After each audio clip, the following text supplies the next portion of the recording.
Good morning. Welcome to the community briefing. My name is Gregory Sneed. Today is the 19th of March, and March is flying by. And before we know it, the end of the first quarter will be through, and we'll be marching into Q2 of 2026.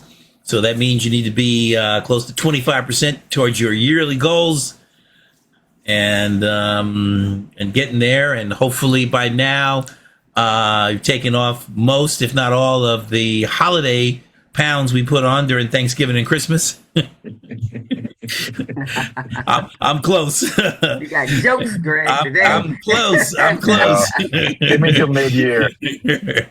But our guest today is Dr. Tom Mueller.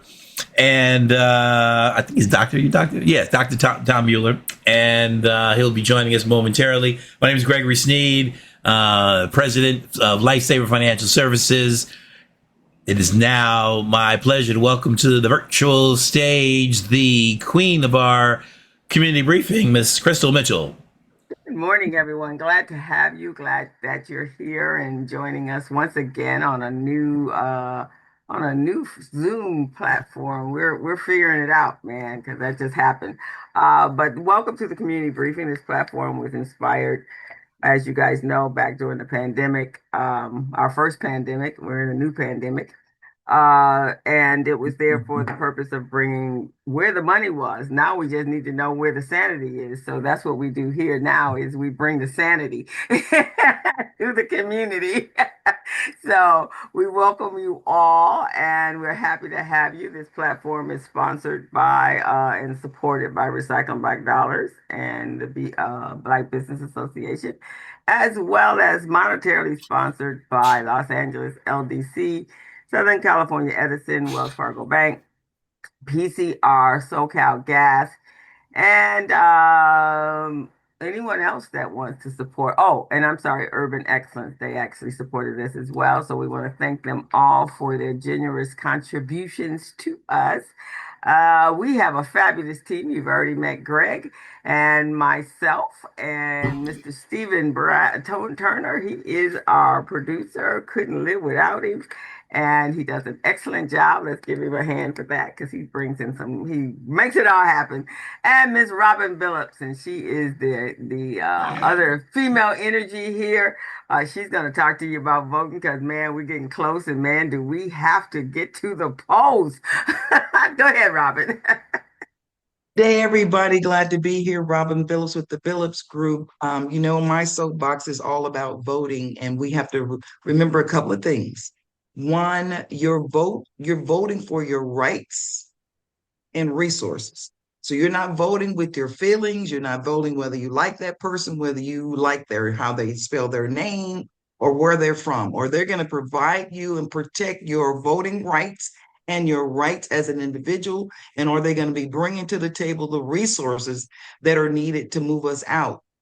This is so very critically important that when you look at what happened in Texas, Crockett was able to get the people out, but not enough.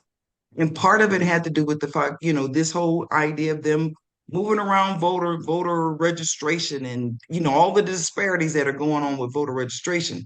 So in order to mitigate that, we have to vote early. The mailings are coming out right now for you to verify what your voting place is, are you qualified, yada, yada, yada. So please do not dismiss this. And the other piece, bring somebody with you. Be responsible for a good 5 to 7 people yourself to ensure that they get the vote out. So we're going to get started today. I'm excited about the presenter, my new friend. Well, he's not a new friend anymore, but he's here to advocate for us. So, Greg, I'm going to toss it over to you so we can get started. All right. Thank you, Robin. And welcome to those of you who just joined. If it looks like we're fumbling around a little bit, we are. So Zoom did an update and didn't realize that until we just launched it. It updated today. So things look different. You might see yours different if you did the update.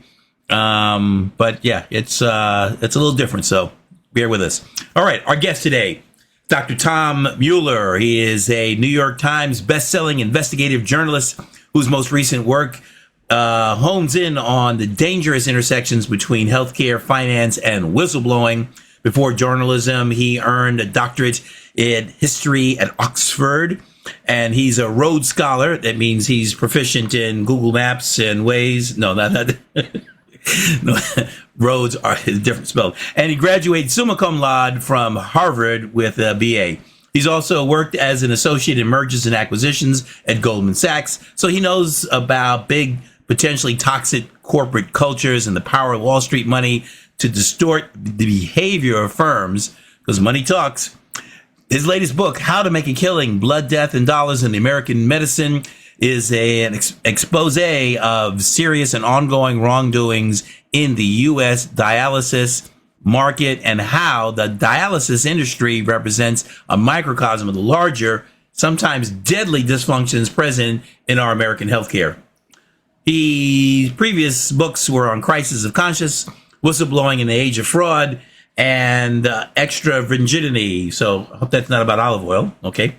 And the sublime and scandalous word of olive. Actually, it is. There you go. There we go. Yeah. I was thinking extra virginity. Well, I'm not going to go there. So please join me and welcome to the virtual stage, Dr. Tom Mueller. Thank you very much, Greg. And in fact, I have gotten some pretty weird emails about extra virginity over the years, but it is about olive oil. I will verify that. Yeah. No, absolutely. Yeah. You introduced me quite rightly as an investigative journalist, and that's kind of my hat. But I also have come after writing a book about dialysis and kidney health. I've come to realize the shortcomings of straight up journalism, because journalists, what they tell you to do is you go in, you stay out of the frame, you don't get, you stay clear of any connections with people. And above all, when your job is done, and in other words, when you published a book, when you've written the article, you move on. You don't get involved. And that is the most disastrous model the best model for getting nothing changed. And I think, the media plays a very major part, has a lot to answer for in terms of our current governance, the folks who are currently in charge, and the gradual and now rapid decay of our democratic system, and the media doing nothing and not getting involved, it seems to me, is a big part of that. So that's kind of why I decided, after having published a book about dialysis and kidney care in America, to try to do something. And it sounds a bit like Don Quixote. Okay, if so be it. But I'm going to do whatever I can to make change in this, because too many patients that I talked with, people. Just a couple facts: 37 million Americans are walking around today with some level of kidney disease, and only 1 in 10 even know it. And the vast majority of people who find out about it when their kidneys fail. They wake up in the emergency, they're walking around, everything's normal, and their kidneys fail, and they wake up in the hospital, and someone's sitting on the edge of the bed saying, "Hey, guess what? From now on, you're going to need dialysis or a transplant." They don't say that to you. You're going to need dialysis or you die. But we'll take care of that for you. Don't you worry. We're here. We're here to serve. Now, the problem is that this industry has been dominated by two huge, very, very predatory for-profit companies whose major focus is shareholder value, not patient care. But DaVita's got to be one of them, huh? DaVita and Fresenius, you said it, the big two, the dynamic duo, and they are, just look at their rap sheets. I'm not making this up. I write it in my book, but they are just serial fraudsters. They have been done and written hundreds of millions of dollars, billions of dollars in checks and legal settlements for patient harm and death, for Medicare fraud, for illegal kickbacks, and their CEO has been indicted and put on trial for antitrust. These are bad actors. And yet we are giving them our most vulnerable patients to treat, and we are giving them billions, 50 billion in tax dollars every year, because to top it all off, dialysis and kidney failure are the one and only Medicare for all industry in America, the one and only place where the U.S. government guarantees to treat you, to pay for your treatment if you have kidney failure. And that means either dialysis or transplantation. And the dialysis is where the big money is. So guess where most people get shoved? So it's not, I mean, it's a terrible thing. And what I did, my deep dive into dialysis, I talked with many, many patients and their families who are just incarcerated. I mean, I don't know any other word to describe it. And in fact, one of the lawyers that I got to help me, people who are being involuntarily discharged or pulled onto dialysis who have other legal problems with their clinic, and this is pretty common, was an Innocence Project. John Hanlon from the Innocence Projects in Illinois. And he had just retired from the Innocence Project because Illinois did away with the death penalty, and he had made some real progress on death row inmates. And I said, John, you got to help me, start writing letters to these dialysis facilities to get the patients back in when they've been bumped out because they're not profitable and they raise their hand. And he said, "Oh, I get it. You're trying to get me back onto death row." And I thought, "Oh, man, that's a harsh way to look at healthcare." But at the same token, it's accurate. I mean, dialysis, you need 3 treatments a week or you die. That's pretty much it. I mean, there's no wiggle room here. And as private equity has shown us, buying up really critical stuff, emergency rooms and an ambulance, and healthcare focuses on places where you need it or you die. That's like the ultimate, let's say the ultimate customer, customer loyalty is when you need to show up or you're not gonna make it.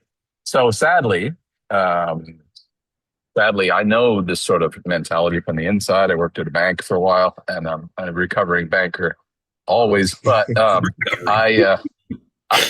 I also saw it in the lives and the stories of patients who are just being abused, and it's a structural thing. And some talked about it like it was.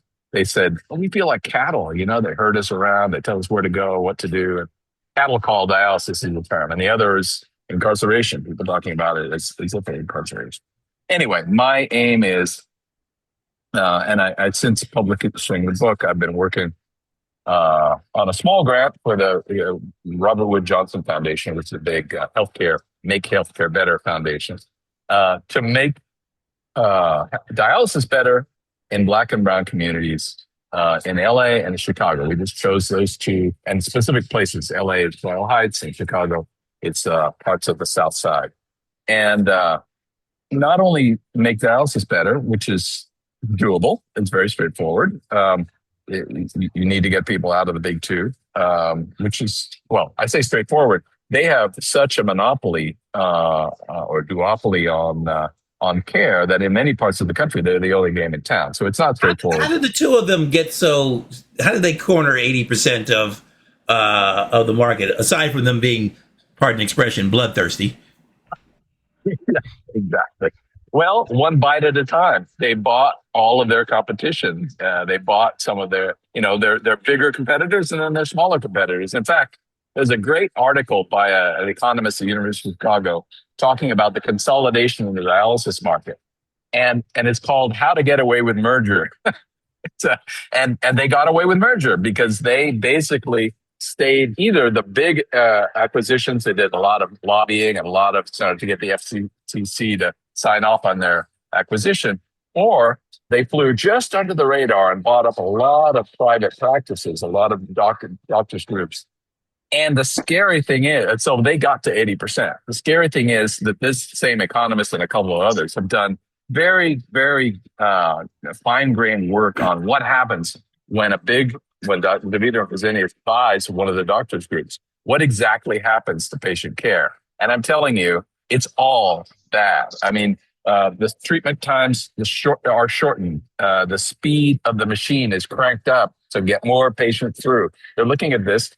And in fact, the former CEO, Kent Theory, the former CEO of DaVita, he said, if I were running Taco Bell, I'd be doing all the same stuff. It's not about the patients. And literally, those are his words. It's not about the patients. Because, Warren Buffett owns 40% of that company. It's about shareholder value. It's not about people you're treating.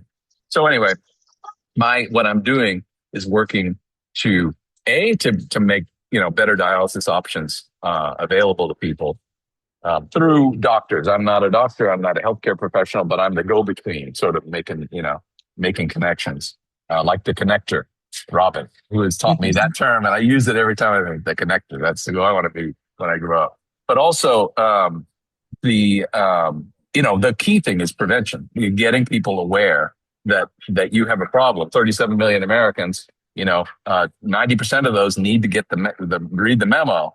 And the good news is this is preventable. It's even reversible if you catch it. If you catch it before failure, there's, dietary stuff and treating your diabetes, treating your hypertension, but there's also these new, fancy new weight loss drugs, which are actually turn out to be amazingly good. Wegovy and Ozempic and these turn out to be amazingly good for kidney health. So there are a lot of tools that a doctor who isn't aligned, might I add, with the big two. And this is another sad thing in my book, is having basically preventative care is toned down. One of the things that happens when the big two buy a dialysis facility, transplantation rate drops 9%. Now, why would that be, do you think? Well, if you get a transplant, you're out of the chair. So if you get a transplant, they're losing revenues. You are a cash cow. They are bleeding you for profit. It's dreadful. Anyway, there are lots of things that people can do to avoid kidney failure. And that's the ultimate. And that's where actually I got, this is sort of, it's not secret, or I wouldn't say it, but the Mondami administration reached out to me and said, hey, what do we need to do to make New York a sanctuary city for kidney care? And I'm like, well, there's a 10-point plan. It's right here. And it's written up by people much smarter than me. And here it is. And so I've been working with them around the edges to try to make that, I apologize for the background noise here, to make that a priority, and to make, New York maybe a model city for how you do this. And how you do this is actually pretty straightforward, but you have to pay for prevention rather than paying huge amounts more when people's kidneys fail and then they're at the precipice of death. That's when you can really soak people for a lot of money. Prevention costs a lot less. And I say this all the time. Even if you didn't give a damn about human beings, even if you didn't care about these poor patients and what they're going through and what their families are going through, it's fiscally and financially irresponsible to pay $100 billion a year on dialysis. You could pay a hundredth of that upstream and save tax dollars. Keep people, when your kidneys fail, you stop working. Therefore, you stop paying taxes. Therefore, so if you just have the green eye shade on and you didn't care about human beings at all, you'd still say this is irresponsible to have dialysis, such a huge industry, and have no preventative care being pushed. So that's kind of the challenge and the approach that I'm taking to, again, in my own little Don Quixote way, to try to get the word out. And with help of Community Briefing, Robin, Crystal, Greg, and Stephen, and others, to try to magnify the voice, because of course it hurts. It hurts Black and brown communities way more than it hurts white communities. Just the way the way our society is structured. If you're Black in America, your chances of getting kidney failure are 4 times greater than they would be if you were white. And your chances of getting a transplant are half. You do the math. I mean, this is so broken. But again, part of what has, let's say, drawn me almost against my will to dialysis is, it's dark and it's sort of the extreme patient situation, patient vulnerability. But it's also a microcosm of American health. I mean, in a situation where it's structurally racist at its core. I mean, even the algorithms that are used to determine your kidney function, until very recently, they were skewed. They skewed them to ultimately to make Black people less likely to get timely care. Now they've fixed the algorithm, but I get it from my sources. They're still using the old methods in many places. So even the testing that was done is racially charged. All of the outcomes, who goes into dialysis, who gets out of dialysis through transplant, it's all racially charged. Same thing is for Hispanics. huge problem in Native American. Some reservations are literally on the verge of collapse because of kidney disease. The Pima and the Zuni in Arizona have 20 times higher incidence of kidney failure than the white population. So it's a plague. It's an epidemic. But again, the good news is that there's a lot of stuff that can be done for us, and a lot of stuff that would cost us as a society a lot less. So, I mean, from a humanitarian point of view, no question, keep people's kidneys functioning. But also just from a fiscal point of view. So, again, it's naive to believe what politicians tell you, but I've been talking with both sides of the aisle. I mean, at this point, I don't, red, blue, green, black, yellow, I don't care what color they are. If they're going to push forward on making this problem go away, I'm game. I don't necessarily accept anything else, any other position. So the Republicans, they talk a lot about chronic disease, right? So I go and say, hey, you senator or representative, you talk a lot about chronic disease. Here's one for you. 37 million Americans and growing. Also, the growth in the so let me think if I can remember this. 1990, it was the number 34 in the cause of death. 2023, it was number 7 cause of death. And now in 2040, kidney failure is expected to be the number 4 cause of death. By 2040, you said. 2040, yes, sir. So, we got a problem. Houston, we have a problem. Escalating problem. Yeah. It's an escalating problem. Yeah. So these two companies, they're both public companies? DaVita? They are. One is an American, DaVita, and the other is a German-based, but a public company, a publicly traded. And are their political contributions public? The records of who they are contributing to? Yep, and they contribute to both sides of the aisle, and both sides of the aisle, for the last 50 years have supported. I mean, the Obama administration had a lot of revolving door people that ended up on the boards of DaVita or ended up, so it's not just Republicans who have bad stuff. Right. And would that be a measure or a way of maybe combating it? Because obviously, internally, they're not going to self-correct. And if since this has become such a big issue, then, putting pressure on those politicians that are receiving, like what are the top 10 politicians that, have received the most money from these two companies, and then and put that out there, or start, at least getting some education as to what's happening. What are your thoughts on that? I mean, shame is dead. I don't think you can shame anybody for anything anymore. What are you going to do? And say, you shouldn't take that money because, that's not right. I mean, come on. That's not going to work anymore. I wish it were true. And in a sane society, you should say you should not be taking money from these people who are doing these evil things. But wow. I mean, what does it take to get arrested around here? Anyway, so I think maybe certainly getting the word out. And there was a hearing just yesterday on chronic kidney disease. No one called me. That's okay. Some good people were there. It's the word is slowly getting. And there was a halftime ad on Super Bowl about you got to get your kidney. First time ever, with Sofia Vergara and another actress of color whose name is escaping me. Anyway, they were 30 seconds of airtime on the Super Bowl, a halftime, saying you got to get your kidneys tested. They got it a little bit. The whole message was you got to get your kidneys tested, or you might have a heart attack, which is sort of weird. But anyway, the key is you got to get your kidneys tested. Here's the test you need to take. And it was funded by Big Pharma. But again, it's a bit like my political stuff. I don't care who's funding it as long as they fix it. And so Big Pharma is one of the very few big games in town that actually dwarfs big dials. They could step on big dialysis tomorrow by pushing Wegovy, Ozempic, making it free for Black and brown communities.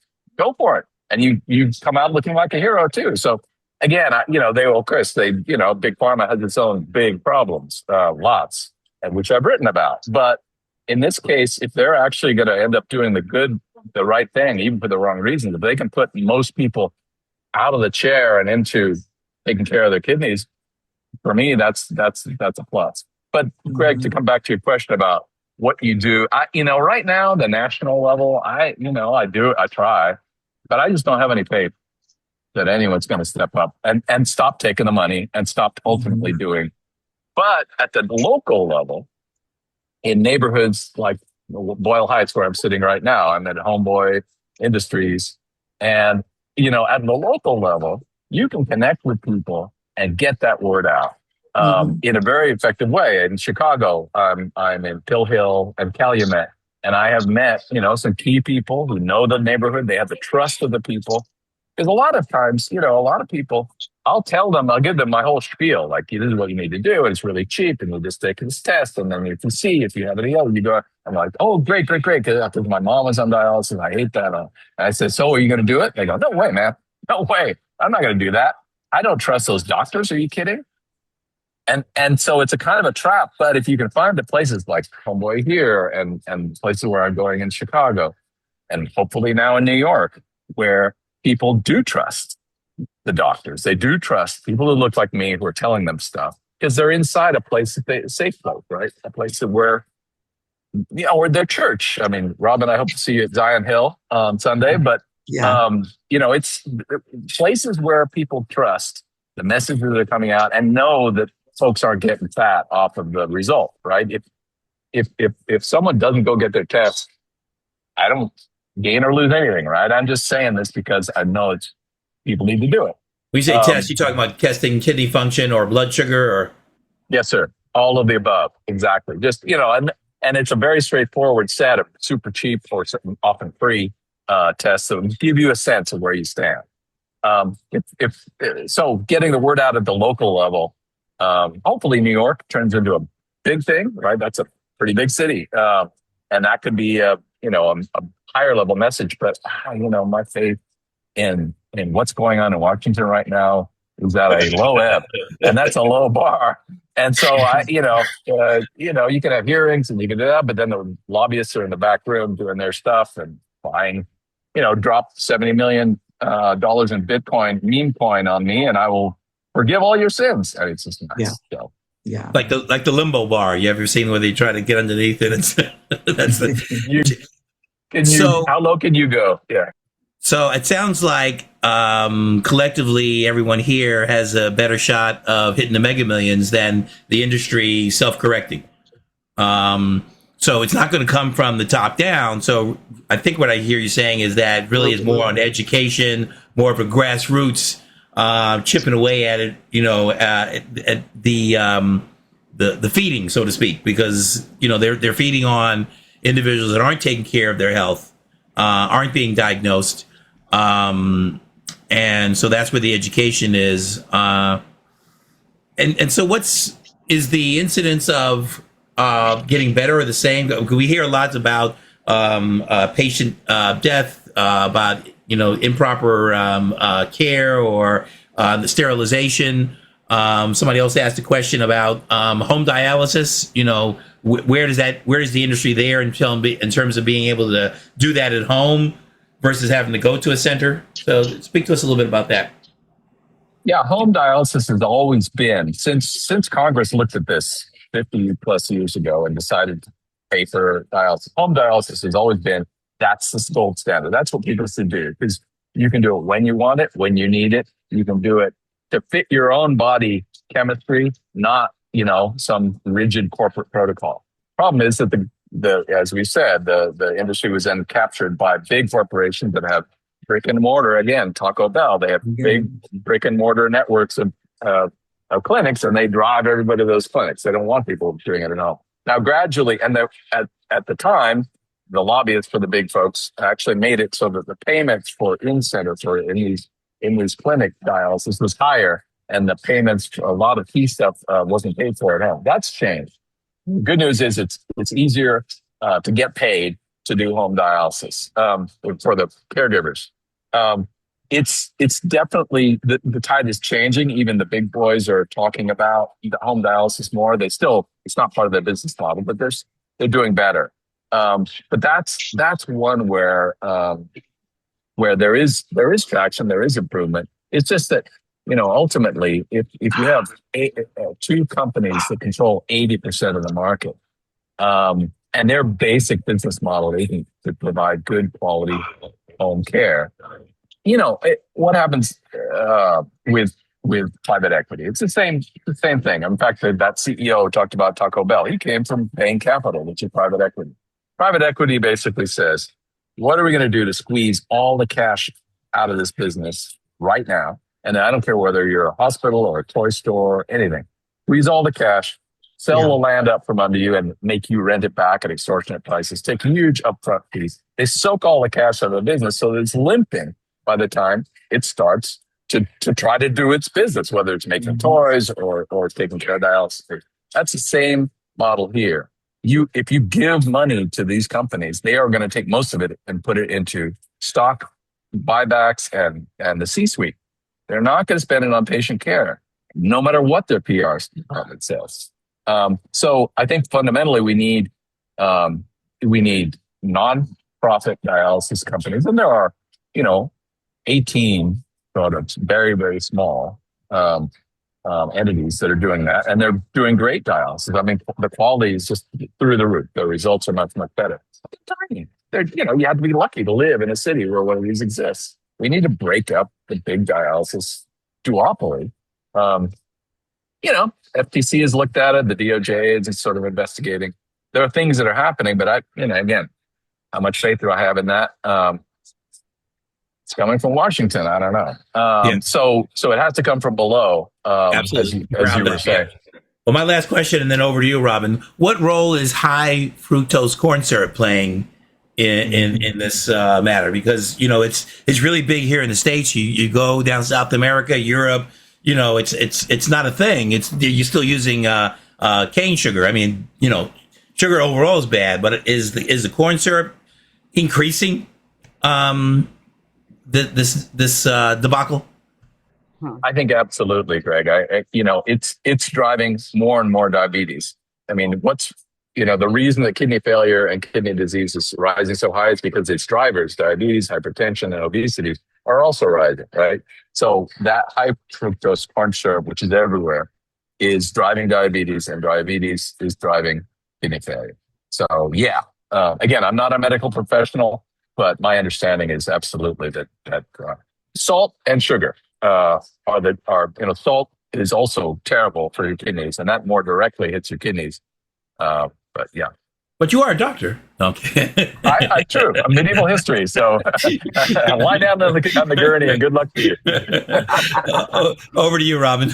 We want to, I'm going to open it up because I have some wonderful comments in the chat box. And Tom, thank you again for always, whenever you're stateside, knowing that this is your community and it is our job to get the word out. I think when you were talking earlier, I'm going to come to Russell in a few minutes and then I'm going to go to Renee. But when you were talking earlier, instantly I thought about these ministerial alliances in these different cities where different churches all come together and the ministers meet up.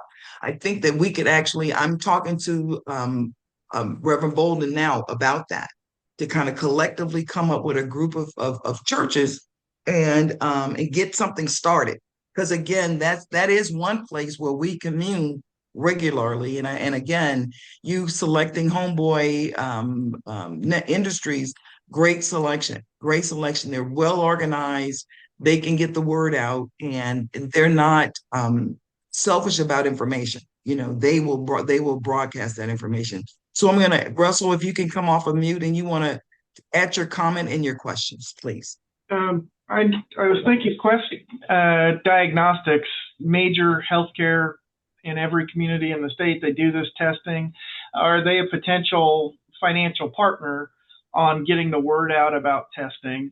And then related to that, could they be a partner in this? And then I didn't hear this, and if I missed it in your presentation, I apologize, but who should get tested and how often? And so those two questions can help me think about an action plan. Absolutely, Russell, and thank you for those. Very good question. The first one is Quest Diagnostic, the big diagnostic laboratories, should be absolutely pushing, and for their own profit as well as for public good. There are I'm only aware of one small, tiny company that specializes um, in diagnostic care for kidneys. And it's called Carna Health, and they haven't even really done any business in the States because guess what? There's no national health here. They work elsewhere. They've gone Cameroons, Barbados, Ecuador, other places, and done marvelous things. And their pitch is they go to the Minister of Health and say, Miss Minister, Mr. Minister, I can save you $8 billion over 12 years and make your folks a lot healthier. And they're like, oh, tell me more. And boom, they do it. So testing facilities and organizations are absolutely key to this. How many, I just don't know, the bandwidth that they have, or that frankly, dialysis facilities did the big two, do a lot of testing on their patients. And I'm betting a lot of very fat contracts are going between dialysis companies. And yeah, exactly. That sound is exactly the sound I do like 3 times a day when I say, I got it. So I think they probably would not be on board with, and big pharma to a certain extent, also selling a lot of drugs to dialysis companies. So there's some friction there. But the smaller companies might be an answer. How often? I mean, first of all, who needs to get tested? People who have diabetes and people who have hypertension. Start, and people who are obese. That's a first line of defense. Then there's a simple serum creatinine. It's a urine test, and there's a simple finger prick that you can do for a couple bucks or for free. I mean, here at Homeboys, they have a rolling health clinic, and people will do it for free. So it's I think the sort of screening process starts with what do you have that might be driving kidney disease, and then just those first two super cheap ones. Then there are much, not really a lot. I mean, if you did every test you could possibly do to tell your kidney function, I think it would be $50 max. But folks around here don't have $50 to sit around waiting to be spent on stuff that I might not have, right? So that needs to be free. That needs to be, offered to people. And again, if you want to look at this from a finance point of view, think about how much money you would save if you paid $50 to everybody to get their kidneys tested, and the ones who had problems, you catch them early and keep them on their kidneys. You'd save close to $100 billion a year. Those are the numbers. Robert, I'm gonna jump in for one quick minute. In certain insurances, like I'm with Kaiser, and Kaiser is more on the preventative than they are on the back end of spending all that gobs of money. And I know when my doctor, my blood pressure was elevated, and I knew why. It was because after the pandemic, everybody had weight problems, right? So you really got to take a conscious effort in doing whatever you can to get it down. And you can ask your doctor, because that's what I did. I told her, especially for women, when we get menopause, pre and postmenopausal, it's really difficult to lose weight. So we had to have a heart to heart. Before you put me on medication, I need to make sure that I understand how to manage my weight and get the weight down. And if I need assistance, and I didn't want to take the Ozempics and all those, so she gave me something else that will help to start to reduce the process.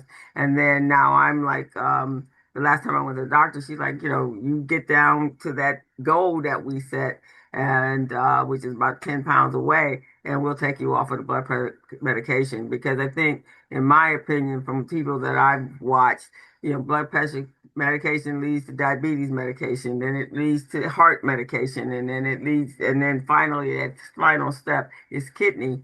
And so we can't take our health for whatever the word I'm trying to think of right now.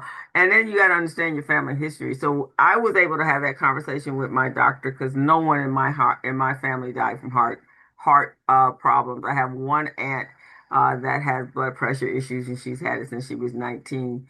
and nobody else in the family has it. So I was able to take that chance. Okay, let's have a conversation about this because I don't have a family history. Now, if I had had a family history, I may have gone in a different direction. But even then, like Joseph said, if you were Kaiser, I ask for every if I go do some research and there's a test out there I need, then Yes. she agrees to it. And if she don't agree to it, I'll have to find me a doctor that does within that system. Well, and Crystal, to your point, I think that as we do every week about voting, as we do every week with the community briefing, you have to become actively engaged in your own life. You are your own manager. You are the first manager. And I think that what tends to happen is people either postpone it, put it off for whatever reasons. But again, when you think about it, there are a lot of community health fairs. There's a lot of stuff that goes on in the community that all you got to do is show up. All you got to do is show up. And in that first, getting those first assessments will give you some level of baseline. And as someone mentioned in the chat box, when you're doing your annual checkup, I schedule my annual checkup on my birthday. So that way I'm not going to miss it. Every year, July 18th, somewhere in and around that date, I'm getting all these tests done. And I hate needles. My veins are thin, they deep, and they roll. I hate needles. But this is preventive health. This is you managing you've got to be actively engaged. We're going to come over to Renee had some comments. You're on mute, Renee. The queen of Zoom. There you go. I'm familiar with a program that's a preventative health program that is for employers that have 5 employees or more that need that care. And I, like Crystal, am a member of Kaiser. When I told her I wanted to get off my high blood pressure pills, what she said to me is, "You're Black." Like, that goes with being Black. And many of us do have it. So anyway, we're working on another strategy with another doctor. But anyway, back to the free healthcare. This is offered through ACA, the Affordable Care Act. It was started originally with the Obamacare, so it's a new thing for that. There is a clause in that program that allows these employers at no charge to them and no charge to you to get free preventative health care. And this is the first step, to tune into yourself and to look at the symptoms that you have. Talk to your employer. It not only covers you, but your relatives too, your family, your immediate family. So it is a really, really important program. I put the video for it in the chat if anybody wants to check it out. If you're an employer and you have people that could use it, it's perfect. And it's working. So give me a buzz, email me, and you can look at the video and see all the things it does. One of the things it does for the employer, that it allows them to minimize their FICA taxes. And for the employee, they actually get a raise because they're not doing it. And if you have health care already, it doesn't interfere with it. It just augments it. So that's great information, Renee. It is. And it connects with what we were saying earlier that, I mean, it makes all kinds of sense from a human kindness point of view, but also from an employer standpoint to take care of I mean, if you go on dialysis, God forbid, if you have serious complications of high blood pressure or diabetes, you're not going to be productive. Maybe you won't even be able to work. So, even from just a cold-hearted productivity standpoint, it makes all kinds of sense to take care of your people.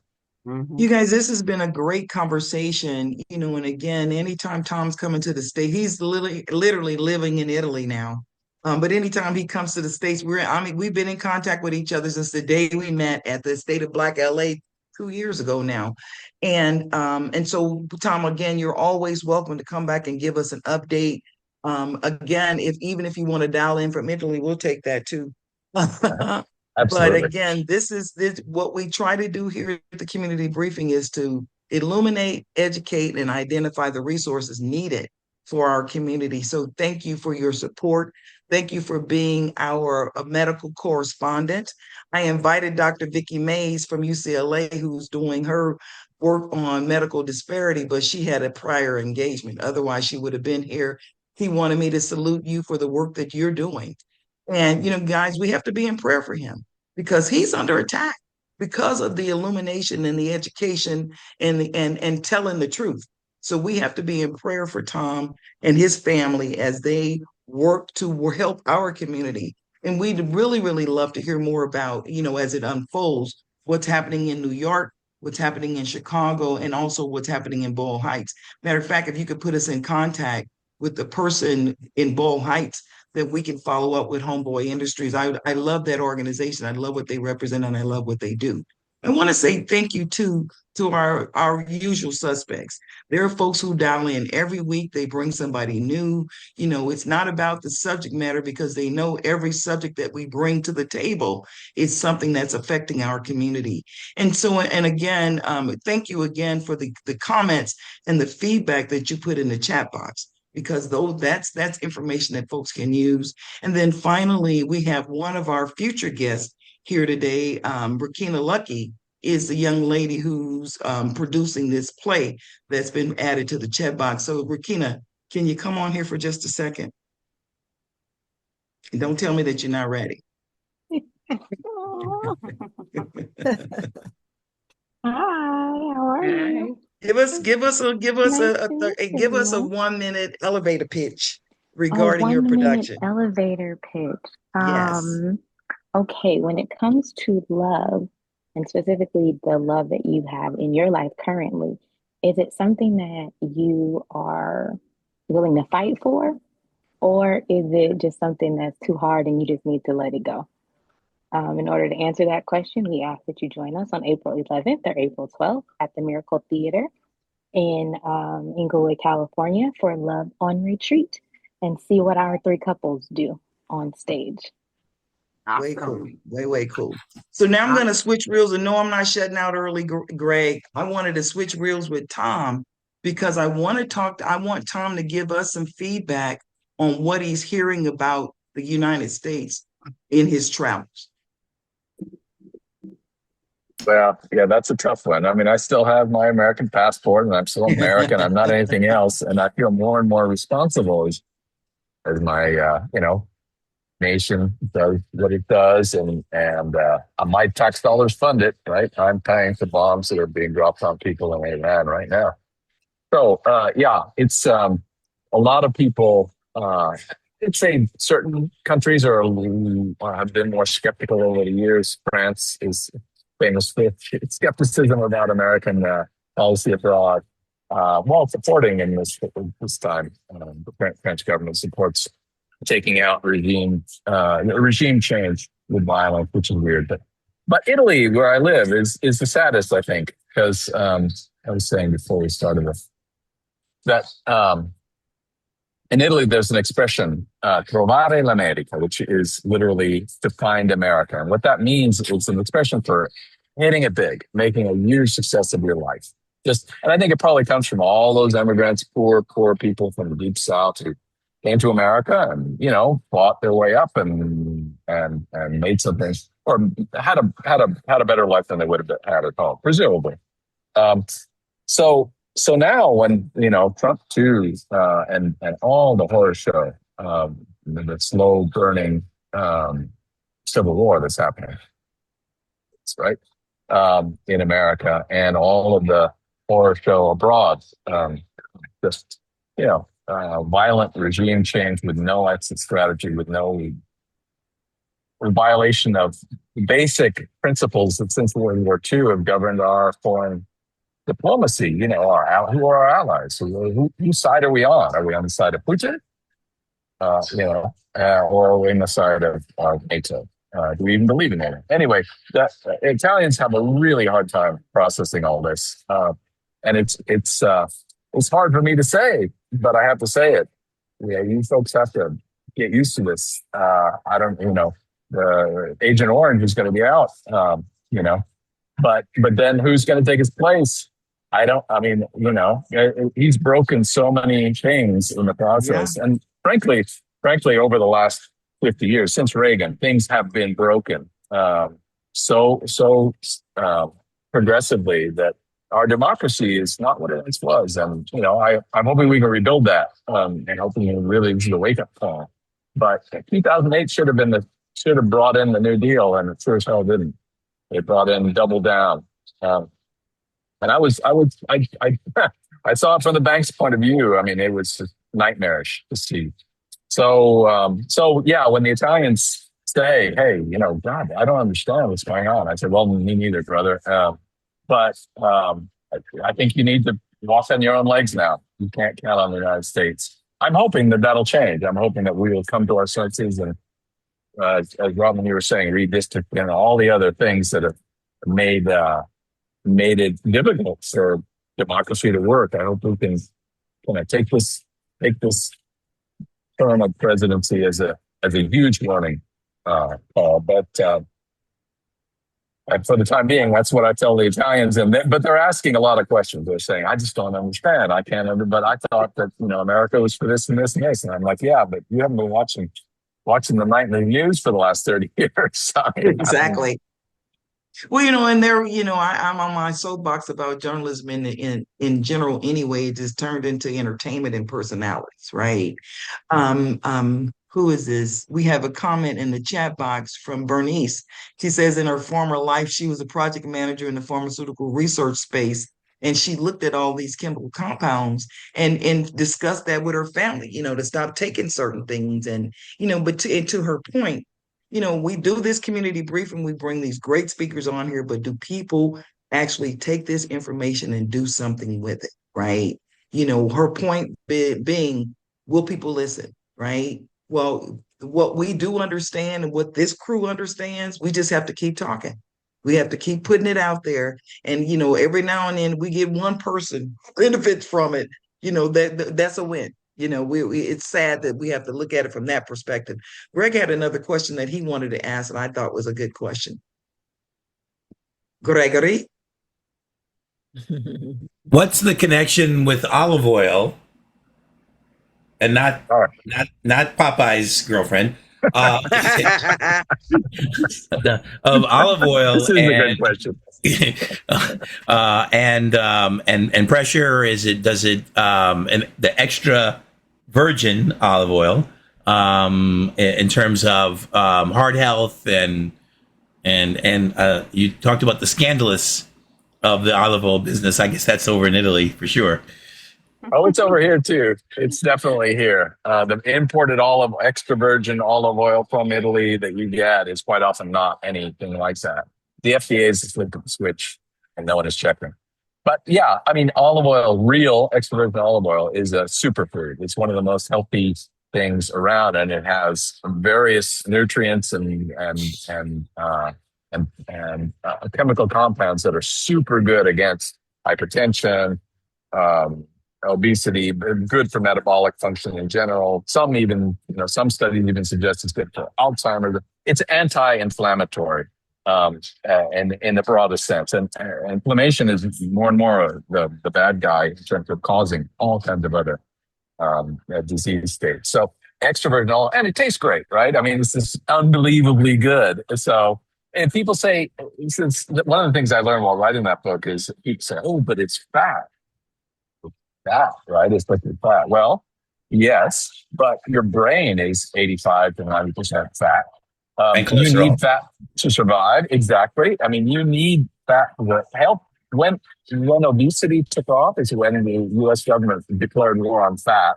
And guess what? People started eating carbohydrates. And guess what?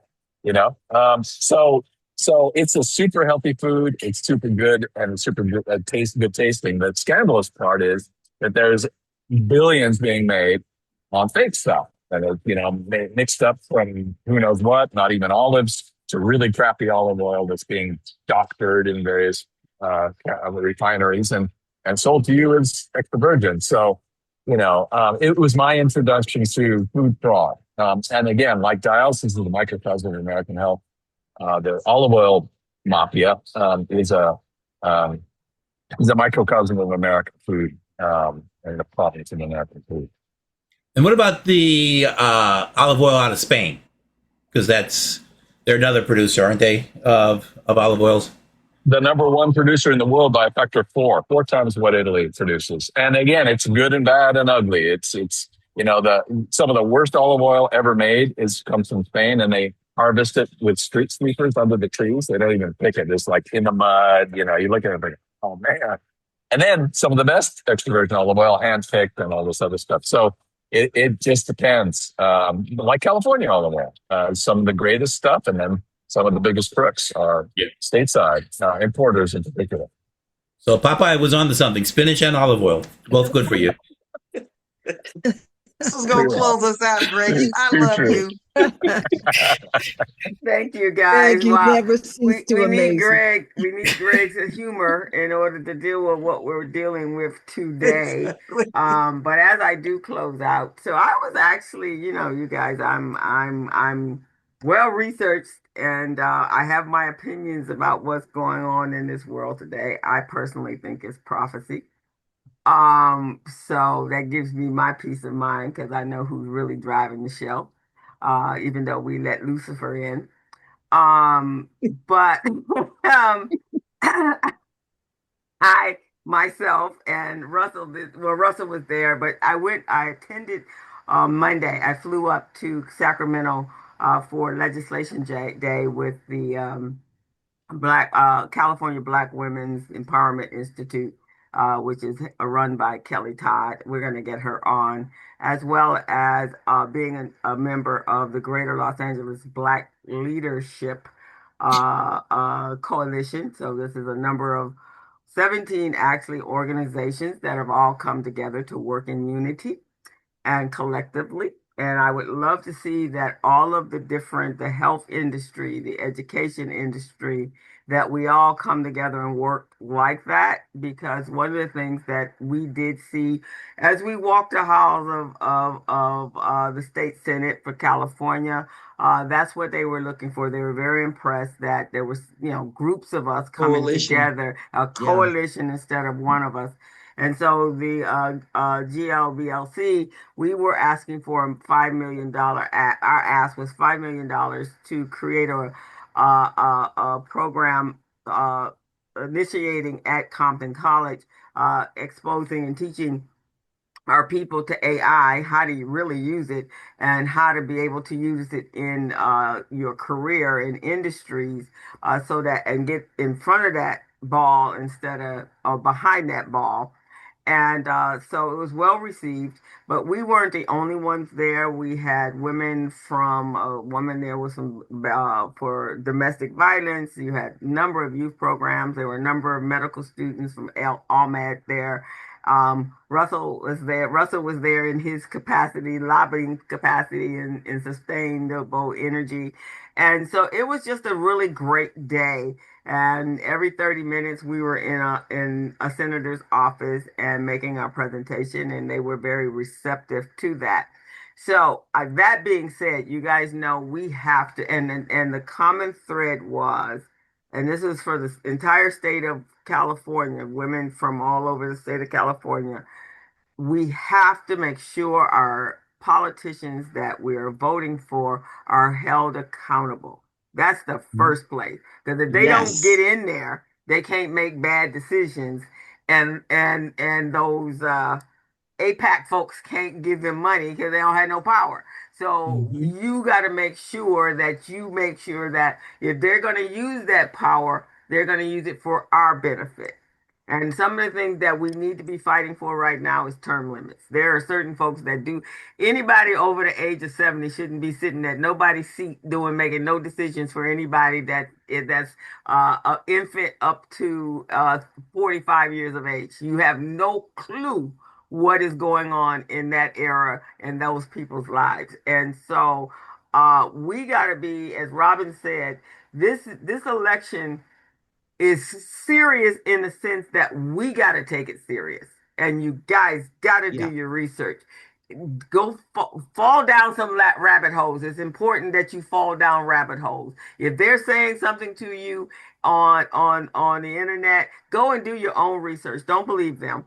Because if they're trying really hard to make you believe something, then you can bet that it's the opposite, right? Yeah. So there's something floating on the internet right now that's trying to, their damnedest to make sure you believe that it isn't true, that somebody's still on this planet and somebody isn't on this planet. But if you make that much effort, every post that I see is about the fact that they're alive, then no, they're not alive. I'm sorry. You don't have to convince anybody of something. So make sure, and this pervasive pedophilia thing going on, it's real, guys, and you need to do your research. And then finally, I'm going to end with go read your Bible, understand what that Bible is telling you, and you will understand what's happening What's going today. on? Yeah. It is important. This Amen. Iranian war was 30,000 years, projected 30,000 years, 33,000 years ago. That is real. Read your Bible. Don't listen to what somebody else is telling you about the Bible. Go read it with your own eyes and then go do your research to understand what it's telling you. And then I would also advise those to go over there and find the Ethiopian Bible because it tells you a whole lot of other stuff. That's not in that other Bible that you're reading. Understand, for those of us that are people that are descendants of slaves, the Bible was changed to control us. So understand that. That is not some hyperbole. That is the real deal. So take off those descendants, become your ancestors that lived through the drama that they lived through. And know what the Bible says is more true than what you're hearing out there. Okay. Because all of this is prophecy for those of us that are spiritual and have been in Bible class since we were 2 years old. So that's what I'm going to say. And I want to thank you all. And now it's time for the offering. Yeah, for the offering. That's I preach. That was Reverend Murray coming through me, Greg. The one thing Which is a beautiful thing. It's a beautiful one. When I remember what Reverend Murray said to me, I think I might have been 21, 22, and I was sitting in the office, and he said, I am a mere man. Do not take my word for what is in that Bible. Go there and find it out yourself. And that is your weapon. That is your weapon against what is happening to you. But don't just take my word or any other man's word out there. You go read it for yourself, and then you study it and understand what it's telling you. So that's what my Bible. That is my sermon for today. I want to thank you guys. Who's here next week? Oops, Stephen. Consila Tarver. Yes. Oh, Consela or Consila. Oh, all righty. All right. I was trying to get this flyer up. We are celebrating, the Black Business Association is celebrating some amazing women, and we have one of them on today. Miss Emma Maxey is being celebrated and saluted by woohoo! And so let me get the flyer up before we end because I think this is important. I just got to find it on my side. So Emma works hard. She's been a quiet crusader in the background, guys. And all of a sudden, she came out with vim and vigor during the election season 2 years ago. And I'm so proud of her. And I think it's just amazing. And then also, we have Angela Gibson, for those of you who know her. And we have, who else? Patricia Click. She's been on with Pat Click.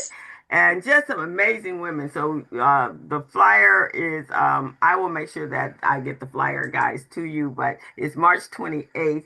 And it's at the Weston Airport, Los Angeles at 8 a.m. It's going to be a great event, and we're just going to celebrate our amazing women for Black History Month, and the men as well. We're still trying to figure out when we have Men History Month, but I guess y'all get the other. The other 11. What day? The 11. You get the other 11 month. Yeah, That's right. Is that the way it is? That's right. Yeah.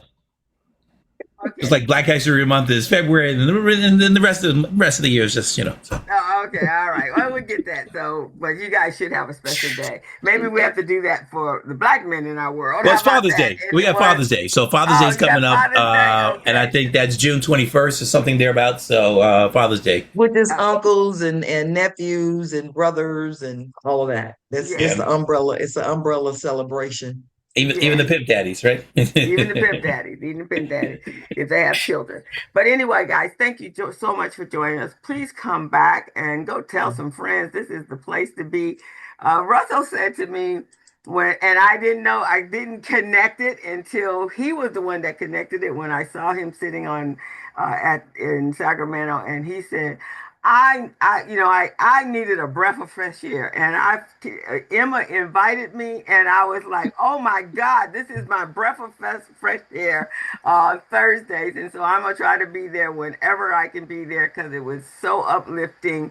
And you want to tell him Russell Orso? He was very impressed. Yeah, I'll just close it out. Yeah, I knew Miss Maxey obviously, and she's doing her thing, and I fight in my world against credentialing. We know Black people are doing things. We're having success. We're building and doing and making do with less and have extraordinary. And just to be in a space like this one, where you just see Black people doing things, and it's not extraordinary, it's not weird. I know that, and we all know that. But I don't have one thing on my calendar that shows me that. So I get, it's sometimes because I'm fighting with people all the time. It's just discouraged.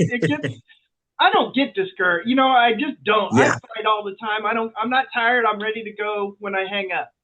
But to have a space on my calendar at 11 o'clock, I don't know what I'll have to add. I mean, but if I have a space where I can just breathe it in and breathe in your excellence, be associated with you, support and help if I can, or just move on. If I just take from being around you, I'm going to do it just for my mental health, let alone anything else. Because y'all show me what I know to be true, and just to be able to see it in your beautiful faces. I will prioritize this call. If I'm not regularly here, y'all check in on me, because if I can be here, I'm gonna just dial in and help. And Russell, let me just share this with you. When I met Tom, I was at the State of Black LA. I was asked to seat the housing panel. I got all of that done, and then I was told somebody else was going to moderate it. So, my drawers was in a bunch a little bit. And then he sits down next to me and he starts asking all these questions. I'm like, and then he goes, well, can I just hang out with you for the day? And I'm like, that's what's going on in my head, right? So we hung out for the day, and look what we learned, right? This is a brother from another mother and a father who's out there representing us, in this space where we are literally being murdered. So Russell, come back, please. There may be times when you can't be here, but if we don't hear from you, we know to come check on you. Okay. So again, we've actually created this safe space. And what we do is when people come on with solid information, they are deemed our correspondent. So I think we got another correspondent in Russell. Just go out and camp and bring everyone here. And Tom, that includes you, my brother. Yes, he knows. You're included as well. Our lives that Come are back working in anytime. for our the same link will betterment, get you here. You are in the family. So, Good to be here. Thank you very much. Thank you, guys. Have a safe weekend out there, and start doing your research now. It's really, really important. There's some of us that have information, so we don't have a problem sharing it. Just take it and distribute it out. And Bernice, yes, it takes a long time for people to understand what you're saying and want to hear what you're saying, but you just keep it up, because at some point you'll break through, and they'll be calling you going, what did you say? And then they'll want to know what it was. So don't stop. So yes, we just have to be the pipers until somebody hears us. But we are in a very critical place in our history. And yes, this country is changing, but maybe it's changing for the better. I told my daughter yesterday, she says, oh my, and she's in Cairo, so she's in Egypt over there in the center of things. She says, oh my God, this is just, I said, sweetheart, change doesn't come without pain, and babies don't come without pain. And so you can be pregnant, but at the end of that, there's a whole lot of pain that comes along to get that beautiful bundle. And so that's where we are right now. We're birthing a new nation, right? We're birthing a new nation. I heard that. I can forget where that the wound is where the light comes in. Yes, It's exactly. I weird, but like that. could be. I like Could that. be. So All we right, you look at guys these. have a wonderful week. Yes, have a great Thank time, you guys. guys. And I will take us Thank you, off Russell. of recording.